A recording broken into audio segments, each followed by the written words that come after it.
Hello मुलांनो, कसे आहात? मी तुमची लक्ष्मी आजी. तर आज आपण भगवद्गीता अध्याय 1 अर्जुन विषाद योग मधला 29वा श्लोक वाचणार आहोत.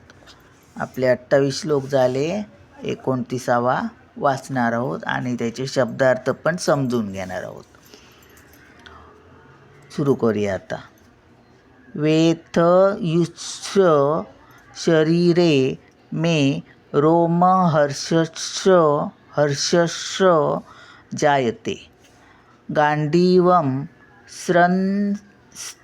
स्त्रंसते हस्तात्वचैव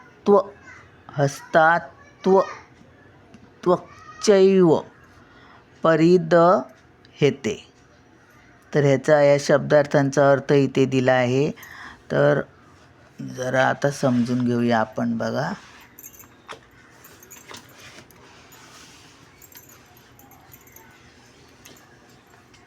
असं ठेवते मी. इथे पण मी लिहिलं आहे बघा. तर आपण इथे वही घेऊया आता.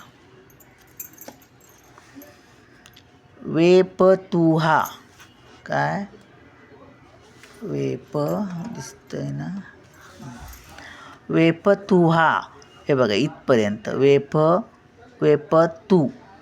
तुहा म्हणजे शरीराचे कंपन, इतके अर्थ शरीराचे कंपन. वेपतुहा.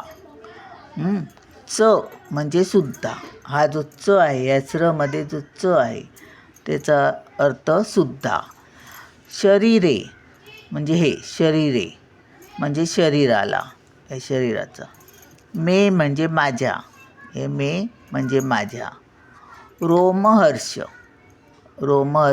श असं आहे, पण हर्षपर्यंत इथपर्यंतच अर्थ आहे. काय रोमहर्ष?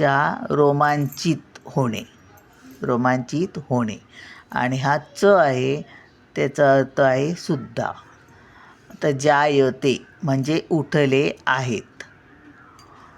गांडीवम, हा जो गांडीवम हा जो अनुस्वार आहे त्याचा उच्चार होतो तो म म्हणून. गांडीवम म्हणजे अर्जुनाचे धनुष्य. स्त्रंसते, काय सचा उच्चार थोडासा. स्त्रंसते म्हणजे गळू लागले आहे. हस्तात म्हणजे बघा, हस्तात इथपर्यंत, हा जो अर्धा तो आहे तिथपर्यंत. हस्तात म्हणजे हातातून.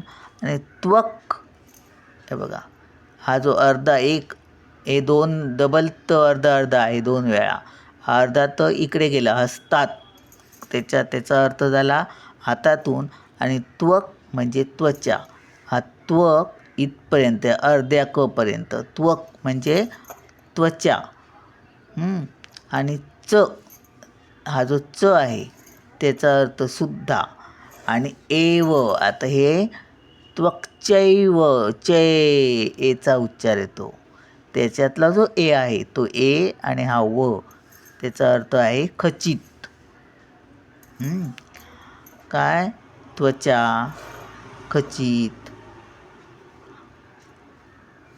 हस्ता कुठे आहे ते? हस्तात म्हणजे हातातून. त्वक म्हणजे त्वचा आणि च म्हणजे सुद्धा. एव म्हणजे खचित. आता परिहृदयाते, परिदह्याते. हे बघा, परिदह्याते ह्या पूर्ण शब्दाचा अर्थ आहे दाह होत आहे. म्हणजे गळून पडल्यासारखं वाटतंय त्याला ते. आता बघा, आपण हे वाचूया, काय तात्पर्य वाचूया. आधी याचा पूर्ण अर्थ बघा. माझ्या संपूर्ण शरीराला कंप सुटला आहे. माझ्या शरीरावर रोमांच उभे राहिले आहेत. हातातून गांडीव धनुष्य गळू लागले आहे आणि त्वचेचा दाह होत आहे. तात्पर्य काय? शरीराचे 2 प्रकारे कंपन होऊ शकते. आणि हा अर्जुन कृष्णाला बोलतोय आपले हातपाय गळाले म्हणून. समोरच्या पक्षात ज्यावेळी आपलेच नातेवाईक पाहतो, मध्यभागी सैन्य रथ मध्यभागी नेला त्याचा, मग आपल्याबरोबर युद्ध करणारे आपलेच नातेवाईक मित्रमंडळ हे पाहून त्याचं काय होतं, शरीराला कंप फुटतो. रोमांचही रोमांच म्हणजे आनंदाच्या वेळी पण होतो आणि असं घाबरून पण होतो, असं अंग थरथरल्यासारखं काटे असे येतात शरीरावर. तर शरीराचे 2 प्रकारे कंपन होऊ शकते आणि रोमांचही शरीरावर 2 प्रकारे उभे राहू शकतात. अशा घटना एकतर आध्यात्मिक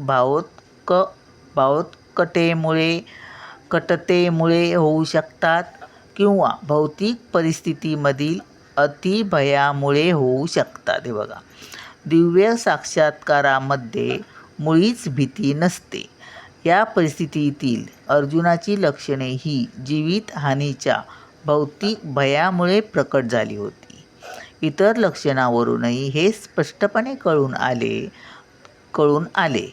तो इतका अधीर झाला की त्याचे प्रसिद्ध गांडीव धनुष्य त्याच्या हातातून गळून पडले आणि अंतःकरणात दाह होत असल्यामुळे त्याला आपल्या त्वचेचाही दाह होत आहे असे वाटू लागले. जीवनाविषयीच्या भौतिक संकल्पनेमुळे अथवा